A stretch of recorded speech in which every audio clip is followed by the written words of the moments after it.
गाडगीळ आणि sons limited 1832 पासून। तर हैदराबाद गॅझेटमुळे मराठवाड्यातला मराठा ओबीसी आरक्षणात गेल्याचा दावा जरांगे पाटील करताय। त्यावरून भुजबळांनी जरांगेंसह मराठा समाजाच्या नेत्यांनाही सवाल केलाय। एससीबीसीचं 10% आरक्षण रद्द करायचं का असं भुजबळ म्हणाले। पाहूयात। तुम्हाला 10% मराठा आरक्षण नको का, ते रद्द करायचं का? एससीबीसी आम्हाला पाहिजे, पण 50%च्या आत पाहिजे। हैदराबाद गॅझेटवरून काढलेल्या जीआरला हायकोर्टामध्ये आव्हान दिल्यानंतर आता मंत्री छगन भुजबळांनी जरांगे आणि मराठा समाजाच्या नेत्यांना एससीबीसी आणि ईडब्ल्यूएसच्या आरक्षणावरून सवाल केला। ओबीसी मधूनच आरक्षण पाहिजे, मग मराठा समाजाला मिळालेलं स्वतंत्र 10% आरक्षण रद्द करायचं का, असा प्रश्न भुजबळांनी केलाय। तुम्हाला 10% मराठा आरक्षण नको का, ते रद्द करायचं का? ते रद्द झालं तर ईडब्ल्यूएस मध्ये तुम्ही 80-90% असता, तेही तुम्हाला नकोच का? आणि पुढे ओपन मध्ये सुद्धा जे आहे 50% मध्ये तुम्ही खेळत असता, ते तुम्हाला नकोच का? याचं उत्तर अनेक माजी मुख्यमंत्री आहेत, केंद्रात मंत्री झालेले आहेत, मराठा समाजाचे नेते, आमदार आहेत, खासदार आहेत, जे शिकलेले आहेत, ज्यांना हे समजतं, त्यांच्याकडून मला उत्तरांची अपेक्षा आहे। मराठ्यांच्या नेत्याने सरळ उत्तर देऊन टाका ना, एससीबीसी आम्हाला पाहिजे, पण 50%च्या आत पाहिजे। ते दिलेलं 10% 50%च्या आत घाला, मग 10% पाहिजे आम्हाला।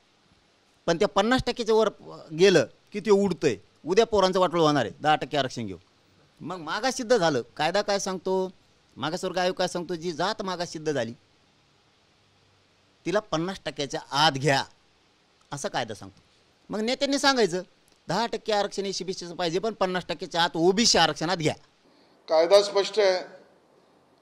मी भुजबळांच्या वाक्यावर प्रतिक्रिया देत नाही, ते वरिष्ठ आहेत, माझ्यापेक्षा त्यांचा अभ्यास जास्त आहे, ते आपली भूमिका मांडू शकतायत। पण मी सर्वसाधारणतः म्हणतोय की ज्याला ईडब्ल्यूएस मध्ये मिळालं त्याला जातीमधलं आरक्षण मिळतच नाही। ज्याने जातीमधलं घेतलं किंवा त्याच्या अधिकाराचं संविधानाचं घेतलं, त्याला ईडब्ल्यूएस मध्ये त्याचा अधिकार तेवढा राहत नाही। त्यामुळे याबद्दल मी वेगळं भाष्य काय करायचं। गेल्या वर्षी 20 फेब्रुवारी 2024ला एकनाथ शिंदे मुख्यमंत्री असताना महायुती सरकारनं आरक्षणाचं विधेयक पास केलं। एससीबीसी अंतर्गत मराठा समाजाला 10% आरक्षण देण्यात आलं, ज्याचा फायदा शिक्षणामध्ये आणि नोकरीमध्ये होतोय। पण एससीबीसी अंतर्गत स्थानिक स्वराज्य संस्थांमध्ये राजकीय आरक्षण नाही। हायकोर्टामध्ये एससीबीसीच्या 10% आरक्षणाला हायकोर्टामध्ये आव्हान देण्यात आलं, मात्र कोर्टानं आरक्षणाच्या अंमलबजावणीला स्थगिती दिलेली नाही। त्यामुळे हे 10% आरक्षण रद्द करायचं का, यावरून मराठा नेत्यांनी बोलावं, अशिक्षितांनी नाही, असं म्हणत भुजबळांनी जरांगेंवर निशाणा साधला। तुम्ही होकल व्हायला पाहिजे, तुम्ही बोलायला पाहिजे, बोला आम्हाला मराठा आरक्षण सुद्धा नको, आम्हाला ईडब्ल्यूएस सुद्धा नको, आम्हाला ओपनचं सुद्धा नको, आम्हाला फक्त ओबीसीचं पाहिजे, बोला ना। ते एक मनुष्य ज्याला कितपत त्याचं समजतं आहे आणि ते सांगतायत, आणि राज्यामध्ये जे आहे अशा प्रकारचा एक उद्रेक निर्माण होतो आहे, त्याच्यावर कधीतरी बोला। नाही, मी अशिक्षित असो किंवा शिक्षित असो, तुला तर रडकुंडीला आणलं ना, तुझं जे पण होतं मराठ्यांना आरक्षण नाही मिळू द्यायचं, त्याच्यावर तुम्ही पाणी फिरलं। मराठ्यांना तर मी आरक्षण मिळून दिलं, मराठवाडा गेला आणि पश्चिम महाराष्ट्र पण आरक्षणात गेला। अरे त्याला चांगलं माहिती आहे मी अशिक्षित आहे का सुशिक्षित आहे का काय।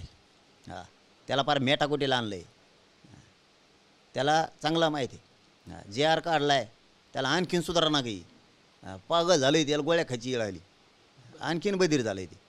हैदराबाद गॅझेटवरून जीआर निघाल्यानंतर कुणबी जात प्रमाणपत्रासाठी मराठवाड्यामध्ये गावागावात अधिकाऱ्यांकडनं कार्यशाळेचं आयोजन सुरू झालंय। ही कार्यशाळा बीडच्या साक्षर पिंपरी गावातली आहे। कुणबी जात प्रमाणपत्रासाठी नेमकी प्रक्रिया काय आहे, त्यासाठी कोणती कागदपत्र आवश्यक आहेत, याची माहिती गावकऱ्यांना दिली जाते। विवाहित स्त्रीसाठी स्वतःचा शालेय दाखला, प्रवेश उतारा, तसेच आजोबा वडील भाऊ आत्या यांचा शाळा सोडण्याचा दाखला व जातीचे प्रमाणपत्र वरील प्रमाणपत्रासाठी शासकीय मतदान कार्ड, आधार कार्ड, रेशन कार्ड मराठा समाजाला कुणबी जात प्रमाणपत्र अर्थात ओबीसी आरक्षणासाठी जी प्रमुख कागदपत्र हवी आहेत त्यामध्ये अर्जदाराच्या कुटुंबात किंवा नातेवाईकांमध्ये कुणबी, मराठा कुणबी आणि कुणबी मराठा मिळालेल्या जात प्रमाणपत्राची प्रत ही आवश्यक असेल.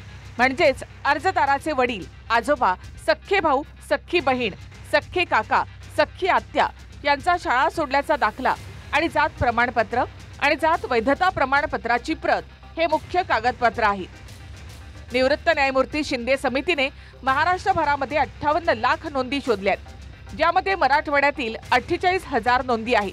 त्यामुळे ज्या मराठ्यांची कुणबी नोंद असेल त्याला ओबीसी आरक्षणाचा मार्ग मोकळा झालाय. अंतरवाली सराटीहून रामनाथ ढाकणेसह महेंद्र जोंधळे, TV9 मराठी, लातूर. पूना गाडगीळ आणि सन्स लिमिटेड 1832 पासून.